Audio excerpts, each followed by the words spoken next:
It's Tuesday morning. இன்னைக்கு பிரேக்ஃபாஸ்ட்க்கு red double dosa அப்படியே கட்ட தோசை மாதிரி ஊத்திட்டேன். இதுக்கு சைட் டிஷ் வந்து தக்காளி கடைசல். இந்த தோசைக்கு தக்காளி கடைசல் ரொம்ப நல்லா இருக்கும். இன்னைக்கு லஞ்ச்க்கு வந்து ஹஸ்பண்ட் சப்பாத்தி கேட்டிருந்தாரு. சோ அவருக்காக சப்பாத்தி பண்ணிருக்கேன்.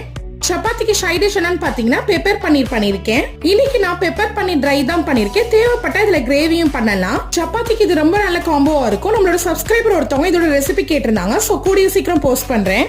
இன்னொரு சைட் டிஷ் வந்து வெங்காய பச்சடி வைக்கிறேன். சப்பாத்திக்கு வெங்காய பச்சடியும் ரொம்ப நல்லா இருக்கும். இன்னைக்கு ஸ்நாக்ஸ்க்கு கொய்யாக்கா கொடுக்குறேன். இது கூடவே பெப்பர் தூவிக்கிறேன். அப்புறம் பாத்தீங்கன்னா என்னோட ஹஸ்பண்டுக்கு ஒரு சின்ன நோட் வந்து எழுதியிருக்கேன். சோ லஞ்ச் டைம்ல இது ஓபன் பண்ணி பார்த்தா அவருக்கும் கொஞ்சம் ஹாப்பியா இருக்கும்.